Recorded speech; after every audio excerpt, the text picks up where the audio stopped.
겠습니다. 성경 갈라디아서 1장입니다. 갈라디아서 1장 1절로 5절.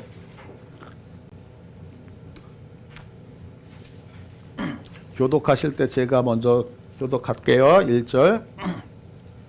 사람에게서 난 것도 아니요 사람으로 말미암은 것도 아니요 오직 예수 그리스도와 그를 죽은 자 가운데서 살리신 하나님 아버지로 말미암아 사도된 바울은 함께 있는 모든 형제와 더불어 갈라디아 여러 교회들에게 우리 하나님 아버지와 주 예수 그리스도로부터 은혜와 평강이 있기를 원하노라. 그리스도께서 하나님 곧 우리 아버지의 뜻을 따라 이 악한 세대에서 우리를 건지시려고 우리 죄를 대속하기 위하여 자기 몸을 주셨으니 영광이 그에게 세세토록 있을지어다. 아멘.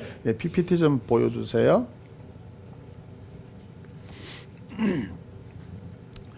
갈라디아 지방은요, 갈라디아는 로마의 행정구역이에요.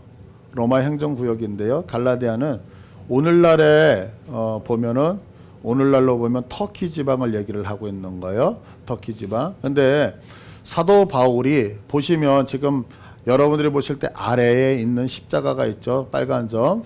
저것이 어디냐면 한번 찍어주세요.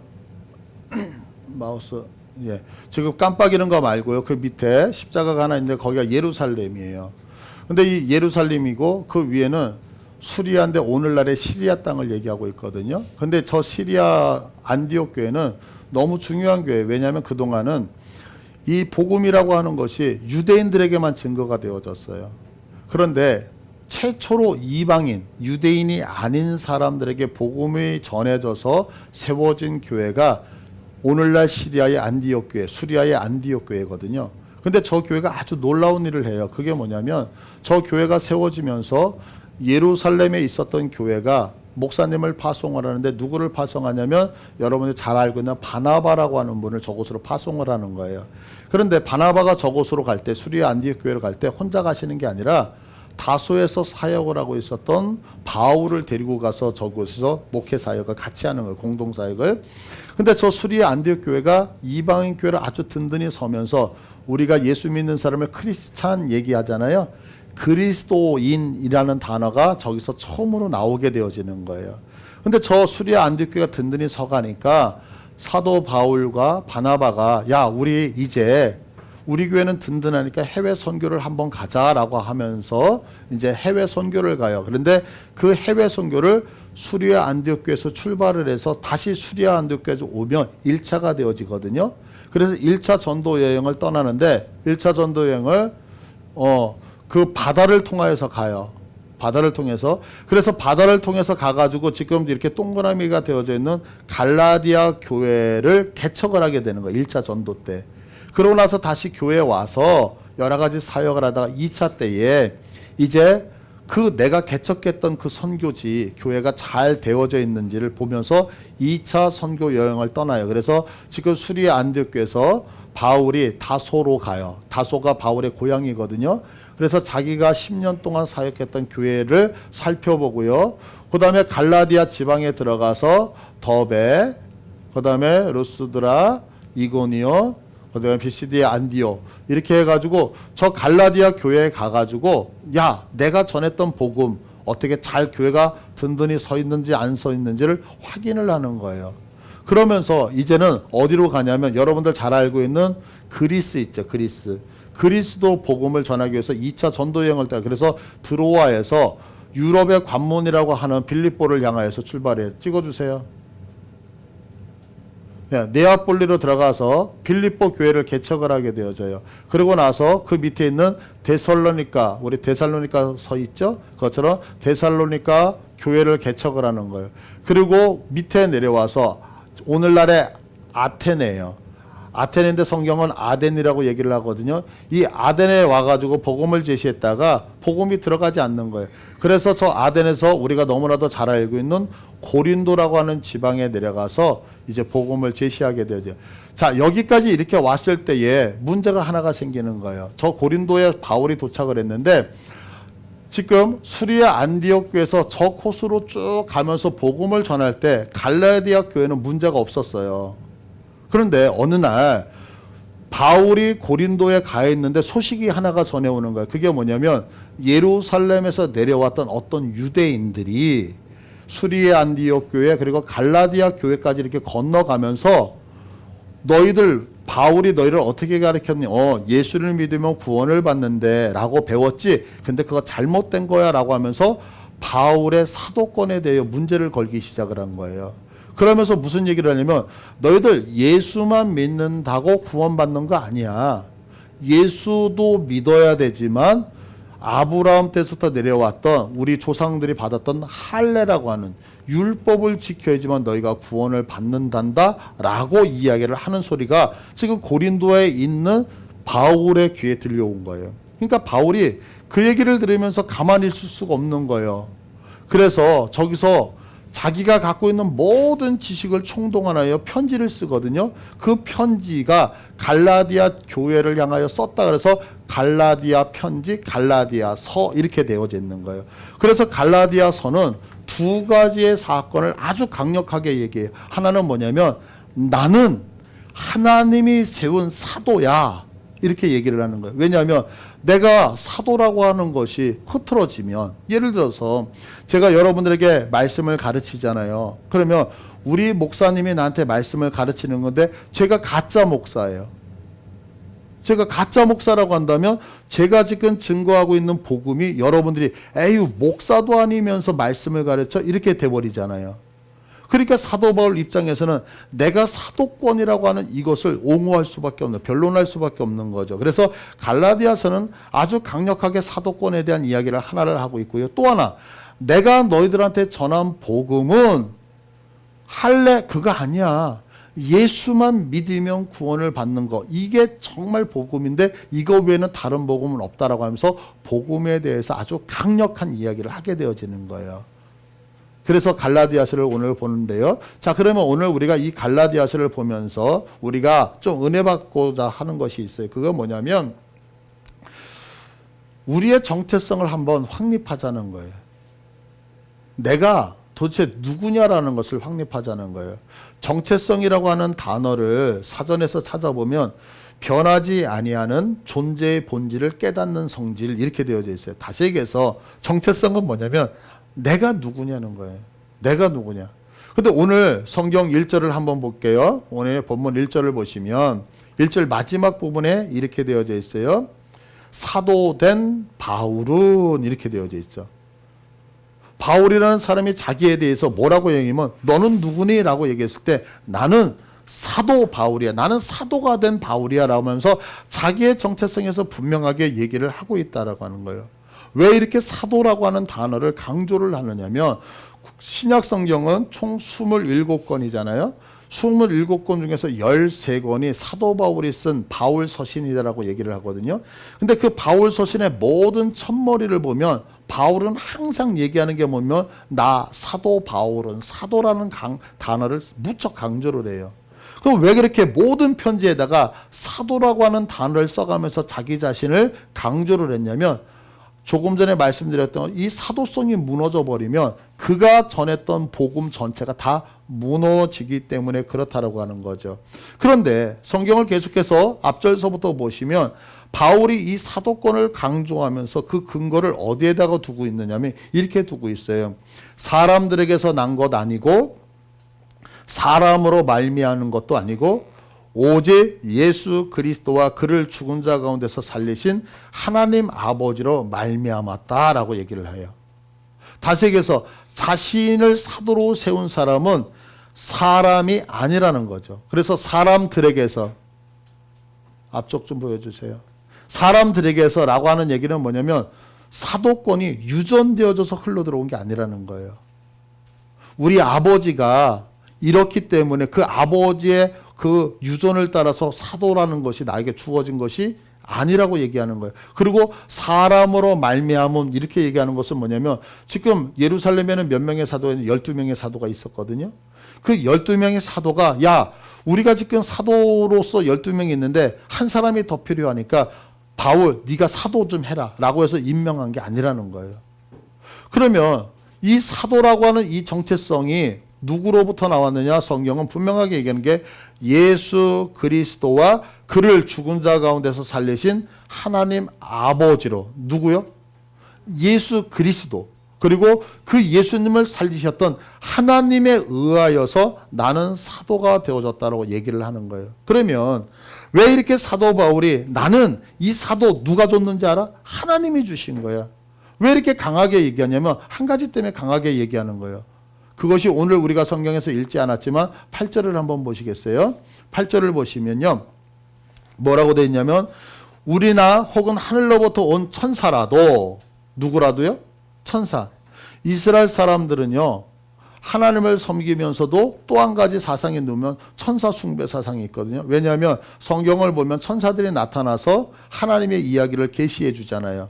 그래서 천사가 있다고 믿어요. 그러니까 천사는 인간보다 훨씬 더 높은 존재로 생각을 하고 있는데, 그렇게 높은 존재인 천사라도 우리가, 바울이 너희에게 전한 복음 외에 다른 복음을 전하면 저주를 받을지어다, 이렇게 얘기하는 거예요. 왜 저주를 받아요? 천사는 누구 밑에 있어요? 천사는 하나님 밑에 있는데 하나님이 직접 나에게 계시를 주셨기 때문에, 하나님이 직접 내게 말씀을 주셨기 때문에 나보다 천사가 권위가 더 있고 나보다 높지만 천사가 전한 복음일지라도 그것은 저주를 받아 당연하다. 왜? 나는 누구로부터 이 말씀을 받았어요? 너보다 훨씬, 천사보다 더 높은 하나님에게서 나는 이 계시를 받았기 때문에라는 확증이 있는 거예요. 그러니까 사도 바울이 이 확증을 갖고 있으니까 그가 전했던 복음에 대하여서 흔들릴까요? 흔들리지 않을까요? 전혀 흔들리지 아니하더라는 거예요.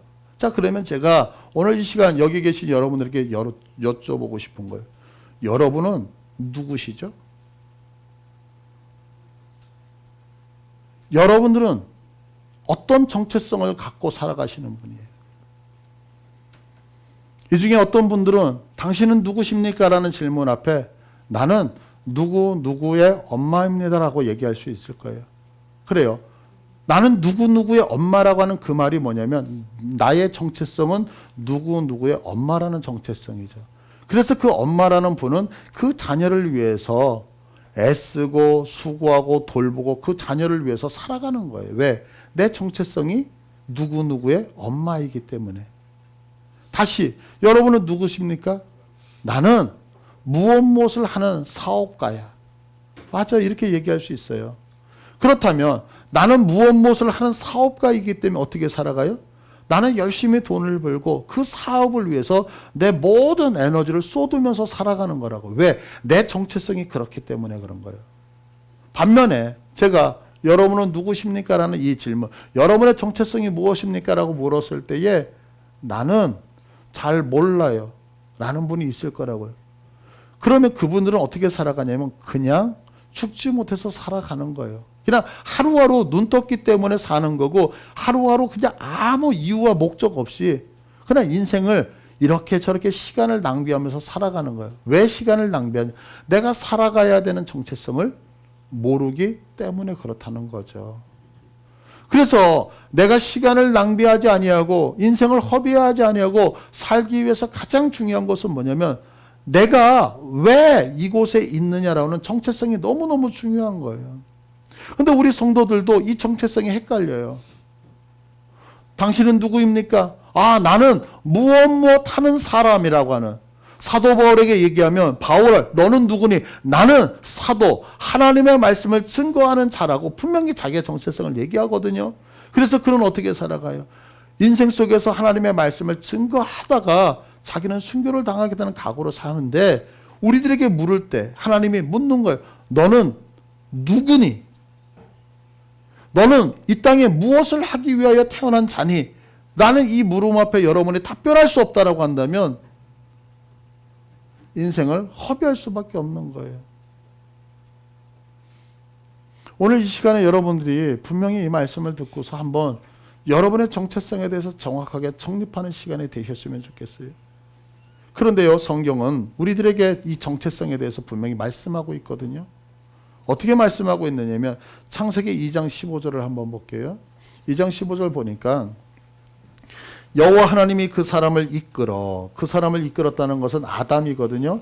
아담을 이끌어서 에덴 동산에 두어 그것을 경작하며 지키게 하셨어요. 하나님께서 아담을 택해서 아담에게 무엇을 명령하셨냐면 아담아, 이 에덴 동산에 있는 모든 건 내가 만들었단다. 이거 너 경작하고 지키게 해라고 얘기해요. 여기서 경작이라고 하는 단어가 뭐냐? 섬기다라고 하는 얘기예요. 서비스하다는 얘기거든요. 그 다음에 여기서 지키게 하다는 것은 보존시키다는 거예요.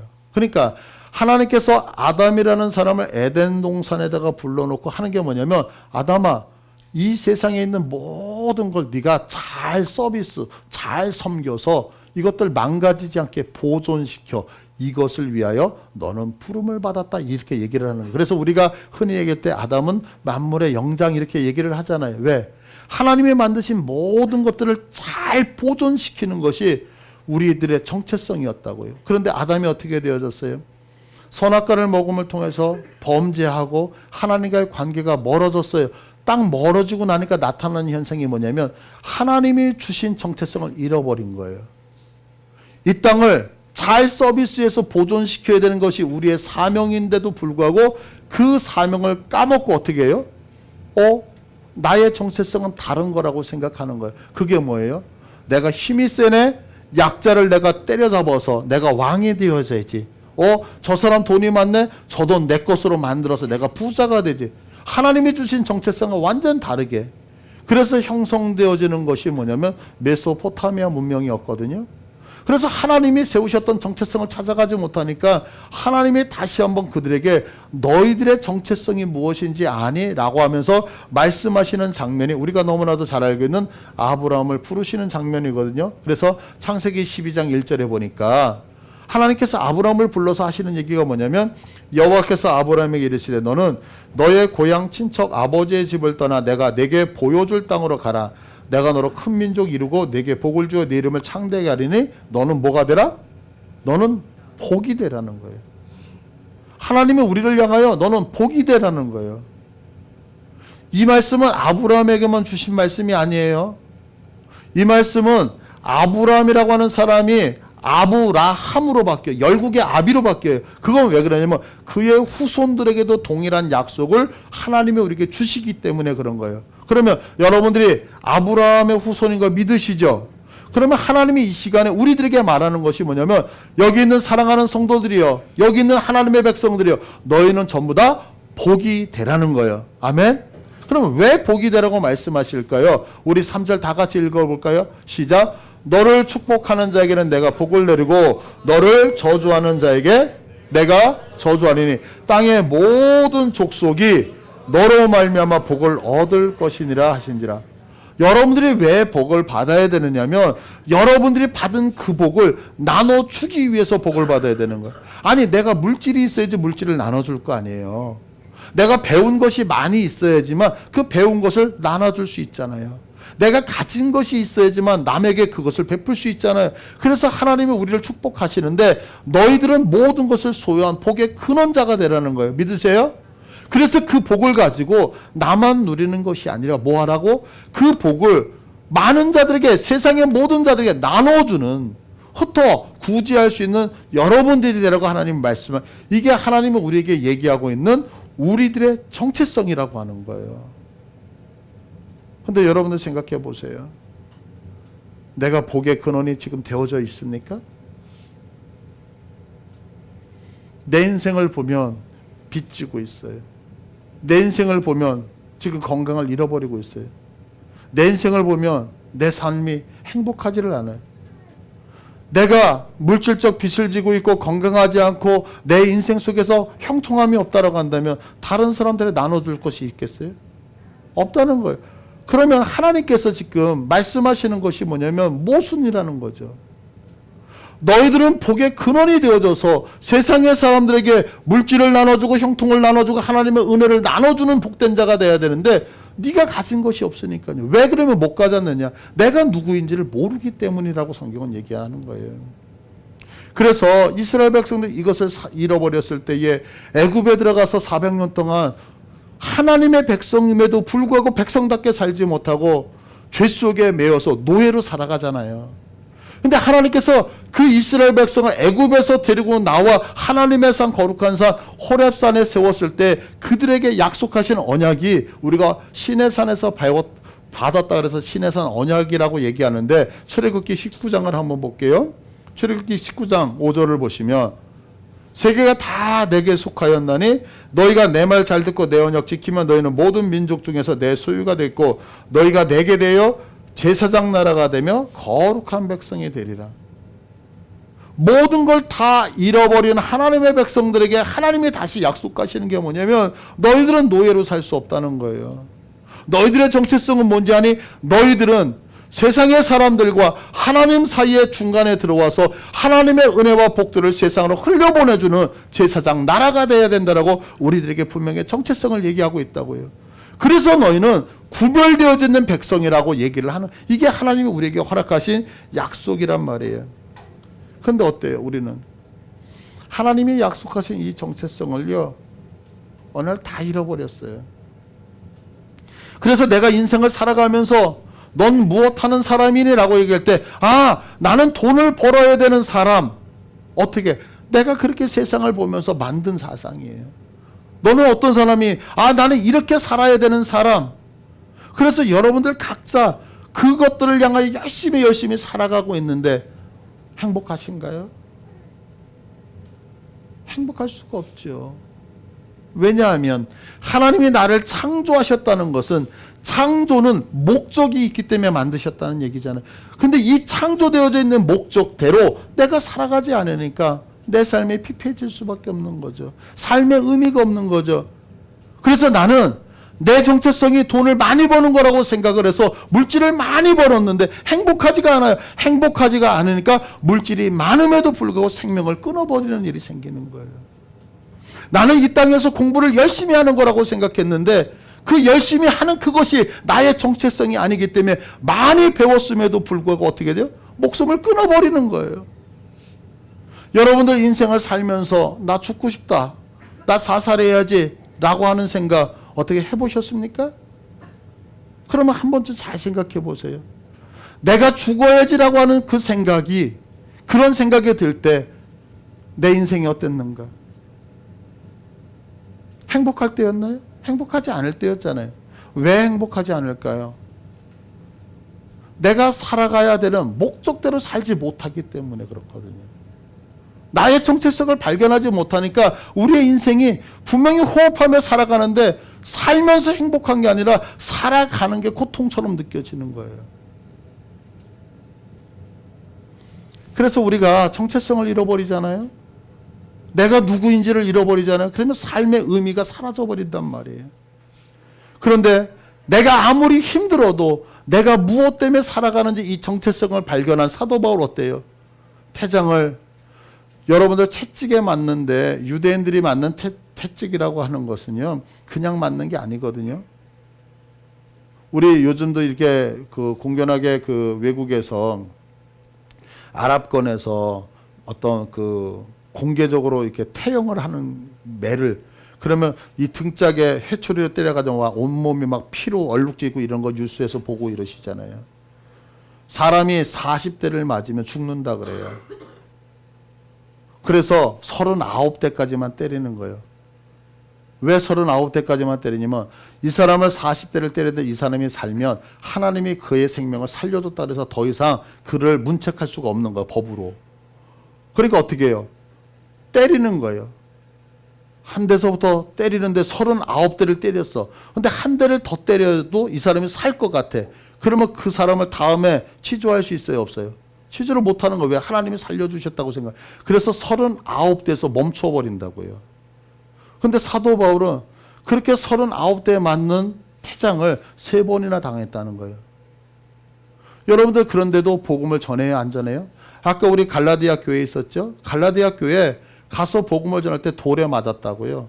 거반 죽을 뻔했어요. 거반 죽을 뻔한 게 아니라 죽었다고 생각해서 사람들이 시체를 갖다가 버렸거든요. 근데 사도 바울이 깨요. 돌에 맞아서 실신했다가 일어나요. 근데 그가 더베까지 갔다가 다시 갈라디아 교회를 향하여 돌아간다고요. 사람들이 만류하는 거예요. 아니 선생님 왜 다시 그곳에 갑니까? 당신을 죽이려고 했던 그곳에 왜 돌아갑니까? 라고 할 때 사도 바울이 돌아가는 이유는 딱 하나였어요. 내가 가야지만 교회가 세워진다는 거였어요. 조직교회를 세우기 위해서, 하나님의 몸된 교회를 세우기 위해서. 그래서 자기를 죽이려고 했던 그 동네에 들어가서 교회를 세우거든요. 어떻게 그럴 수 있었겠을까요? 한 가지, 내가 무엇을 위해서 살아가야 되는지 분명히 알았기 때문에 죽음을 무릅쓰고 가는 거였거든요. 우리 엄마들은요, 자살 안 해요. 우리 엄마들은 자살 안 해요. 그런데 우리 아이들은 자살해요. 왜 자살하는지 아세요? 아무리 가난해도 엄마들은 자살 안 해요. 왜 엄마들이 자살을 하냐면 엄마는 목적이 딱 하나 있어요. 내 새끼를 살려야 된다라는 목적을 갖고 있거든요.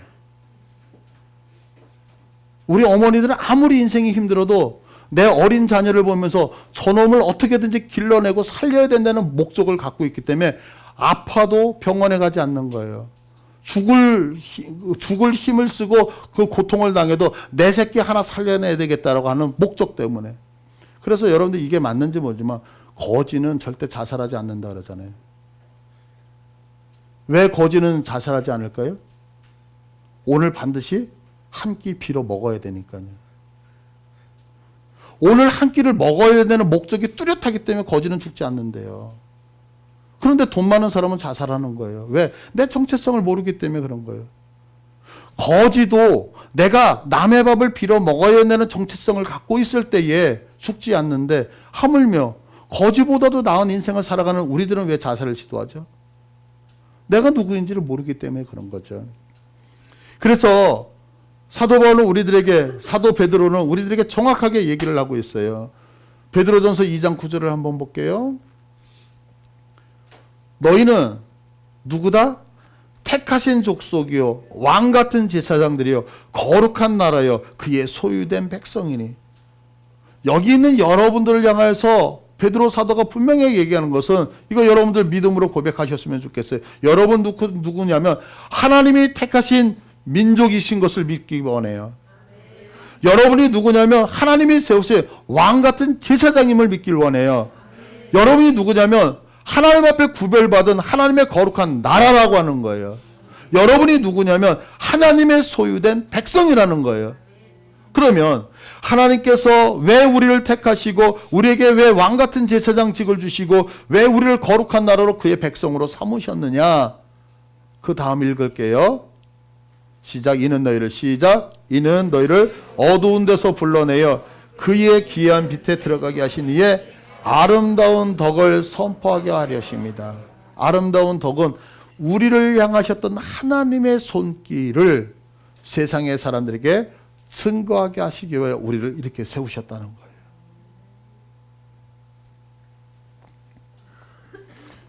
여러분들 인생 속에 하나님이 개입하고 계시는 거 느끼십니까? 왜 하나님이 우리들에게 은혜를 베풀고 계실까요?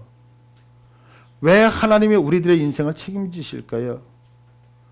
내 입술이 열릴 때에 하나님이 하셨던 일들에 대해서 간증하게 하시려고, 그 하나님이 이렇게 좋으신 아버지라고 하는 것을 자랑하게 하시려고, 그것이 우리의 정체성이라고 성경은 분명하게 얘기를 하고 있는 거죠. 그래서 바울은 우리들에게 이렇게 말하고 있어요. 고린도전서 10장 31절 잘 알잖아요. 우리 다 함께 읽어볼게요. 시작. 그런즉 너희가 먹든지 마시든지 무엇을 하든지 다 하나님의 영광을 위하여. 여러분들 무엇인가를 먹기를 원하셔요. 그 먹을 때에 이 음식을 주신 하나님 앞에 감사하며 하나님의 덕을 자랑하시기를 원해요. 여러분들이 무엇인가를 마시시잖아요. 그러면 그 마실 때에 이거 하나님이 허락하셨다, 하나님이 주셨다, 하나님을 자랑하는 입술 열리기를 원해요. 여러분들이 먹는 거 마시는 거 무엇을 하든지 다 누구를 위하여? 하나님을 자랑하는 것. 이것이 우리가 살아가는 이유다라고, 우리의 정체성이라고 분명히 얘기를 하고 있는 거죠. 자, 그러면 우리가 이렇게 생각할 수 있어요. 아, 내가 하나님의 그 일하심을 이렇게 자랑하고 증거하면 아이고 교회만 좋은 거 아니야? 아니요, 절대 그렇지 않아요, 여러분. 오늘 성경 본문을 보세요. 3절을 보시면 내가 하나님의 영광을 위하여 살 때에 우리에게 주시는 은혜와 복이 있는데 우리 하나님 아버지와 주 예수 그리스도로부터 은혜와 평강이 있기를 원하노라. 아멘. 내가 주님을 위해서 주님을 자랑하면서 살잖아요. 그러면 하나님이 우리에게 주시는 것이 뭐냐면 너에게 은혜와 평강을 주시겠다는 거예요. 이것을 원하노라라고 하면서 빚는 사도 바울은 이미 은혜와 평강을 누리고 있다는 거죠. 하나님께서 그에게 주셨기 때문에 은혜와 평강이 있기 때문에 이걸 빚는 거예요. 그러면 여러분들 은혜가 뭐예요? 은혜. 은혜는 내가 행하지 않았는데 내게 주어진 결과잖아요. 내가 무엇인가를 열심히 하지 않은 것 같았는데 내게 주어진 것들, 이것을 은혜라고 얘기하잖아요. 근데 이 은혜가 누구로부터? 주 예수 그리스도로부터 우리에게 오셨다는 거예요. 여러분들 생각해 보세요. 내가 열심히 일했어요. 열심히 일해서 얼마만큼의 돈을 받았다. 그러면 우리는 뭐라고 생각을 해요? 내가 열심히 일했기 때문에 주어졌다고 생각을 하잖아요. 그런데 내가 그렇게 수고하지 않았는데 그것이 내 것이 되어진다고 생각하면 은혜라고 밖에 얘기할 수 없잖아요. 그렇지 않아요? 내가 무엇인가를 애쓰지 않았는데 그것이 내 것으로 주어졌다면 그것이 은혜라고 밖에 얘기 못 하잖아요. 그러니까 이렇게 하나님의 은혜가 우리에게 주어질 때에 우리들 인생 속에 나타나는 것이 뭐냐면 평강이라고 하는 거예요. 근데 이 평강이라고 하는 단어를 헬라어 원문에서 찾아보면 여러 가지 뜻이 있거든요. 첫 번째는 말 그대로 평화라고 하는 단어예요. 말 그대로 평화. 근데 다른 의미가 뭐냐면 이 평강이라고 하는 단어가 복지라고 하는 단어예요. 복지. 또 하나의 단어가 뭐냐면 이 평강이라고 하는 단어가 번영, 번성이라고 하는 단어를 갖고 있어요. 다시 얘기해서 하나님의 은혜가 우리들에게 임하잖아요. 그러면 하나님의 은혜가 임하는 그 자는 마음의 평화를 누릴 수 있는 거예요. 믿으세요? 하나님의 은혜가 임하는 그 사람은요, 그의 삶이 복지를 받게 되어지는 거예요. 믿으세요? 하나님의 은혜가 임하는 우리들은 우리들의 인생이 번성되어지는 거예요. 믿으세요? 그러니까 하나님의 은혜가 임하는 자들이 그의 인생 속에서 무엇하게 된다? 번영과 번성을 갖고 온다는 거예요. 여러분 생각해 보세요. 내가 물질이 많이 많은데 내 마음에 평화가 없어요. 그 물질이 무슨 의미가 있죠? 내가 자녀가 많아요. 자녀가 많은데 우리 가정에 들어가면 그 가족들이 서로 싸우고 피 터지게 서로 그러는 거예요. 그러면 그 가족들이 많은 것이 무슨 상관이 있는 거죠? 내가 사랑하는 아내가 있고 남편이 있어요. 근데 그 남편과 아내가 나만 보면은 나를 헐뜯고 잡아먹으려고 그러면 그게 가정인가요? 많이 소유했다고 해서 평강이 오는 게 아니거든요. 근데 성경은 분명하게 뭐라고 얘기하냐면 예수 그리스도로부터 주어지는 은혜가 있는 너희들에게 하나님의 번성이 있고 하나님의 복지가 있고 하나님의 평화가 임한다라고 우리에게 상급을 약속하고 있다라고 하는 거죠. 간증 하나 하고 마칠게요. 이제 요즘 교회에서 고민이 하나가 있는 거예요. 어떤 고민이 있느냐면 우리 이제 다음 세대 아이들이 자라고 있잖아요.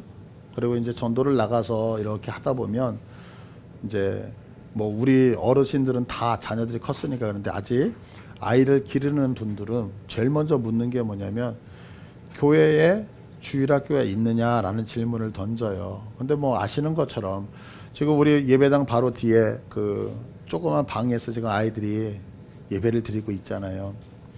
그런데 이제 담당하고 있는 분이 누구냐? 김선아 집사님인데 김선아 집사님이 한 가지 고민을 얘기하는 거예요. 그게 뭐냐면 아이들이 막 그림을 그리거나 아니면 뭐 재밌는 걸 막 하면 기뻐가지고 소리를 막 질른대요. 아! 그 아이들은 좋으면 그러잖아요. 그런데 문제는 방음이 안 되는 거죠. 방음이 안 되니까 아이들이 좋아서 하는 건데 그 얘기를 딱 듣는 부모들은 우리 애들 어떤 문제가 있을까 이제 나가서 이렇게 확인하게 되어지잖아요. 그러다 보니까 아이들이 기뻐서 소리를 지르면 조용해 이렇게 된대요. 자중시키는 거죠. 그러니까 아이들이 자기들이 갖고 있는 그 에너지를 다 발산을 못 시키는 거예요, 저기서. 그래서 무슨 얘기를 하냐면 목사님 지금 현재 식당으로 쓰고 있는 방과 이쪽을 좀 이렇게 바꾸어서 아이들이 마음껏 소리 지르면서 활동할 수 있었으면 좋겠다 이런 고민을 하나. 그 다음에 두 가지가 뭐냐면 우리 그 텔레비전에 내가 나왔으면 정말 좋겠네. 우리 아이들 그 찬양하고 하는 게 저기 지금 뒤에 보면 우리 나이미가 와 있는데요.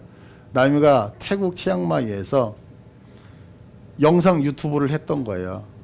유튜브를 하게 됐던 건 뭐냐면 그 태국에 있는 교회가 비대면으로 들어가니까 비대면 속에서 아이들을 가르치기 위해서 영상을 만들었는데 예배가 이제 대면으로 바뀐 것 같아요. 대면으로 바뀌니까 영상을 제작할 필요가 없어요. 근데 우리 교회가 그걸 썼거든요. 그러다 보니까 아이들을 가르쳐야 되는데 김선아 집사님이 직접 설교를 하게 돼야 되는 거예요. 근데 여러분들 내가 어떤 체계적인 신학 공부를 하지 않은 상태에서 설교를 한다는 게 쉽지 않잖아요. 그러니까 김선아 집사님이 저보고 이런 고민을 하는 거예요. 목사님, 내가 누군가를 가르친다는 게 너무 어렵습니다. 왜냐하면 찬양도 있어야 돼. 이게 전문 사역자잖아요. 이거는. 우리 기도를 합시다. 왜냐하면 사역자를 하나 구하는 게 그렇게 녹록한 게 아니잖아요. 왜 물질도 들어가야 되고 여러 가지 환경이 있어야 되고 뭐 사역자가 오려면 어느 정도 시스템이 갖춰야지 한 명 가르치려고 이렇게 올 수 있는 그런 형편은 아니잖아요. 기도를 합시다. 그래서 우리가 지금 9시에 기도회를 하고 있을 때 이제 이걸 놓고서 계속해서 기도를 하고 있었어요. 그런데 지난 주간이죠. 지난 주간에 전도를 하고 있는데 전도를 나갔다가 제가 마음에 좀 상처를 입었어요. 그래서 내 전도를 계속 해야 될까 말아야 될까 이런 고민을 하고 있다가 이렇게 저 밑에 진로마트 쪽에서 올라오면서 알파문고 쪽에 왔는데 누군가 어떤 자매가 이렇게 내려오는데 그 자매를 보면서 이제 상처를 받은 상태에서 내가 저분에게 전도지를 주어야 될까 말아야 될까 줘야 될까 말아야 될까 고민을 하다가 주님 나 모르겠습니다. 그리고 이제 전도지를 안 줬어요.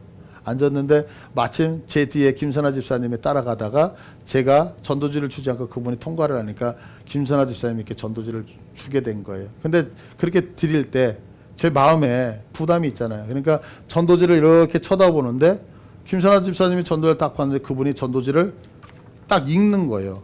읽는 걸 딱 보는 순간에 제가 뒤돌아져서 자매님 그러고서 말을 걸기 시작을 한 거예요. 그래서 예수님 믿으세요? 그러니까 전 예수를 믿는데요.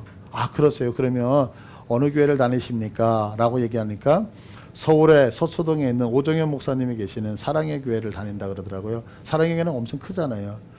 아 그러세요? 그러면서 이제 이제 묻는 거예요. 여기서 서초동까지 가시는 거 만만치 않을 텐데 항상 가시니까 저는 매주 갑니다라고 얘기해요. 아 그러세요? 그러면 저를 위해서 기도해 주세요. 이제 그러는데 그분이 던지는 얘기가 뭐냐면 목사님이세요? 예, 제가 목사입니다. 그러니까 목사님 어느 교단이세요? 그래요. 우리 교단이 대신교단이잖아요. 대신. 그런데 그분이 하는 얘기가 뭐냐? 아 그래요? 저는 백석교단을 찾는데요. 그러는 거예요. 근데 여러분들 아시는 것처럼 대신교단이 백석교단하고 이렇게 합쳐졌잖아요. 그죠? 그래서 제가 지금 소속은 백석교단이 있거든요. 행정은요. 그런데 백석은 입에 배지 않으니까 그냥 저는 대신교단이라고 얘기를 하고 다니는 건데 그분은 뭐라고 하냐면 나는 백석교단을 찾고 있는데요. 그래서 제가 얼른 저 행정적으로는 백석교단이에요. 그러니까 깜짝 놀래요. 그러면서 제가 백석교단을 찾고 있었는데 목사님 여기서 뵙게 됐네요. 그래서 왜 교단을 찾아요? 그러니까 이분이 뭐라 그러냐면 사실은요 목사님 제가 백석신학대학원에서 MDB 과정을 마쳤어요. 목회학 석사 과정을 마쳤다는 거예요. 목사가 되려고. 그런데 사랑의 교회는 합동측이거든요. 그러니까 사랑의 교회 거기 합동측에 있으니까 행정이 안 되니까 교단에서 안수를 받지 못하는 거예요. 그래서 올해 4월 안수식이 있는데 제가 백석교단에 소속이 되지 못해서 안수를 포기하고 있었습니다. 그러면서 그걸 놓고 기도하고 있는데 이렇게 얘기를 하는 거예요. 그래서 제가 깜짝 놀라가지고 저하고 잠깐 이야기 좀 할 수 있겠어요? 그래서 이제 교회로 모시고 왔던 거예요. 모시고 와가지고 이런 저기를 얘기를 하는데 이분이 한족이에요. 한족. 중국 한족. 그래서 20몇 살 때 한국에 유학을 온 거예요. 유학을 와서 하나님을 만나고 그 하나님의 은혜가 너무 커서 여기서 신학 공부, 경영학을 공부를 했는데 신학 MDB 석사과정을 마치고 목사가 되어지고 중국으로 안 들어가냐니까 자기 아버지가 공산당 간부래요.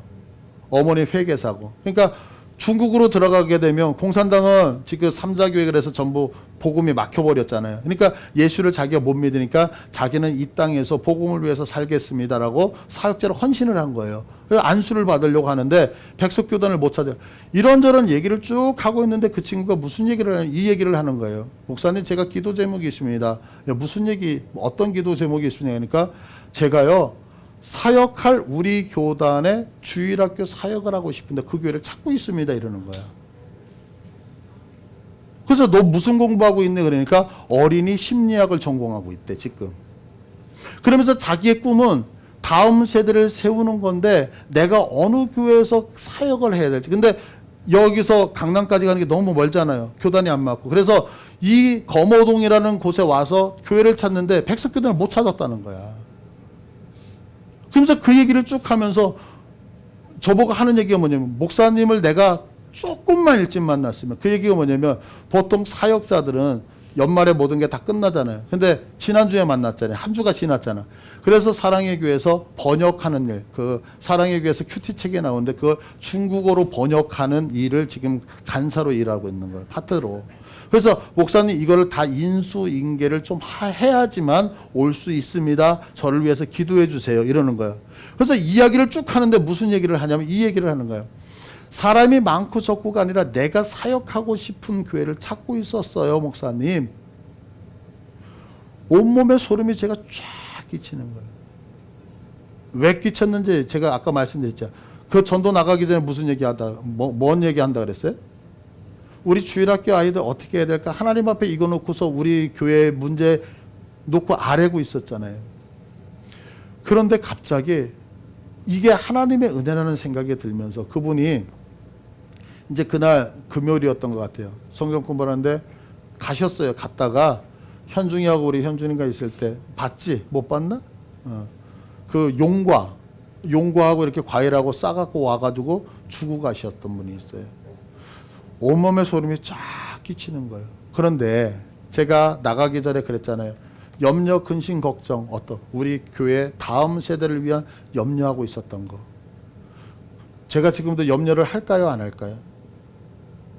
당연히 안 하죠. 왜 안 하냐면 제가 그분을 만남을 통해서 무엇을 경험했냐면 하나님의 교회는 하나님께서 운영하신다는 것을 뼈저리게 느낀 거예요. 그러면서 제 마음에 평화가 찾아오기 시작을 하더라고요. 제가 그러면서 느낀 게 뭐냐면 하나님의 복음을 위하여 전도하는 목사가 되겠다고, 내가 하나님 앞에서 주님의 이름을 드러내고 그분의 영광을 위해서 살겠다라고 고백을 하니까 전혀 예상하지 못했던, 전혀 조선족이 아니에요. 많은 공부를 하셨던 분이에요. 한국어를 몰라요. 한국어를 모르는데 한국에 와서 한국어를 완전히 능통하게 하시는 거예요. 그러면서 자기의 꿈을 쫙 얘기를 하는데 그 비전과 꿈이 제가 그동안 기도했던 것들하고 너무너무 맞는 거예요. 오신다 하신다 이건 잘 모르겠어요. 그런데 중요한 게 뭐냐면 내가 기도하고 있는데 하나님이 그 은혜들을 베푸시면서 그날만큼은 너무너무 행복한 내 자신을 발견하게 되어졌다는 거예요. 여러분, 우리들은 누구입니까? 하나님이 여러분을 창조하신 거 믿으시죠? 하나님이 여러분을 왜 만드셨습니까?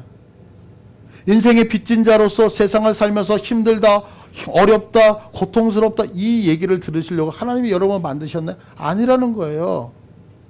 하나님이 우리를 이 땅에 부르셨던 이유는 단 한 가지예요. 우리를 복으로 만드셔서 우리의 복이 세상의 사람에 흘러가 하나님의 영광을 드러나게 하시기 위해 우리를 세우셨음을 믿으시길 바라요. 우리 이렇게 존귀한 자잖아요. 근데 왜 우리는 우리의 정체성을 잃어버리고 오늘도 힘들다고 하고 있나요? 아니요. 여러분, 내가 우리들의 정체성을 찾을 때에 우리는 하나님의 은혜 안에서 하나님이 주시는 은혜의 그 뿐만이 아니라 하나님이 주시는 평강을 누리며 복된 인생을 살 수 있단 말이에요. 여러분, 이 정체성을 우리가 회복했으면 좋겠어요. 나는 누구다? 나는 거룩한 하나님의 자녀라는 것을 알고 여러분 다시 한번 힘있게 22년도를 출발하는 복됨이 있기를 축복합니다. 예, 우리 찬양하겠습니다.